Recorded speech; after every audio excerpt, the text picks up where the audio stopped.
ನೀವಾದರೂ ಏನು ತಿಳ್ಕೊಂಡಿರೋ ಗೊತ್ತಿಲ್ಲ. ಬಹುಶಃ ನಿಮ್ಮಲ್ಲಿ ನಾವು BA ಮಾಡ್ತಾ ಇದ್ದೀವಿ ಅಥವಾ BCom ಮಾಡ್ತಾ ಇದ್ದೀವಿ ಅನ್ನೋಂಥದ್ರಲ್ಲಿ ಇಡಿಮೆ ಇದೆಯೋ ಅಥವಾ ಕೀಳರಿಮೆ ಇದೆಯೋ ಗೊತ್ತಿಲ್ಲ ನನಗೆ. ಅದನ್ನು ನೀವು ಹೇಳ್ಬೇಕಾಗುತ್ತೆ. ನಾನು ನನ್ನ ಅನುಭವದ ಮಾತನ್ನು ಒಂದು 2 ನಿಮಿಷದಲ್ಲಿ ಹೇಳ್ತೀನಿ. ಯಾಕೆಂದರೆ ಹೆಚ್ಚು ಮಾತಾಡುವಂಥದ್ದಕ್ಕಿಂತ ಈ ಕಾರ್ಯಕ್ರಮದಲ್ಲಿ ಮಾತಾಡಬೇಕಾದಂಥ ಔಚಿತ್ಯ ಇದೆ, ಅದಕ್ಕೆ ಮಾತಾಡ್ತೀನಿ.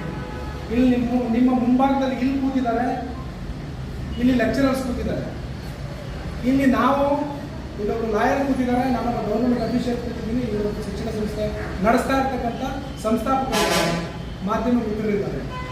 ಅವರು ಮಾಧ್ಯಮಕ್ಕೆ ಬರೋಕ್ಕಿಂತ ಮುಂಚೆ ಅವರು ಕೂಡ ಒಂದು ಉದ್ಯೋಗನ ಆಚರಿಸಿದ್ದಂಥವ್ರೆ. ಕಲ್ಪತರು ಕಾಲೇಜಿಂದ ನಡೆಸ್ತಾ ಇರ್ತಕ್ಕಂಥವ್ರನ್ನು ಕೂಡ ಒಳ್ಳೆಯ ಉದ್ಯೋಗ ಸಿಕ್ಕಿ ಬೇರೆ ತಾವು ಇದ್ದಿದ್ರೆ ಅವರು ಕೂಡ ವಿದ್ಯಾಸಂಸ್ಥೆ ಮಾಡೋಕ್ಕೆ ಬರ್ತಿರಲಿಲ್ಲ. ಅವ್ರು ವಿದ್ಯಾಸಂಸ್ಥೆ ಮಾಡ್ತಾ ಇರ್ತಕ್ಕಂಥದ್ದು ಒಂದು ಸೋಷಿಯಲ್ ಸರ್ವಿಸ್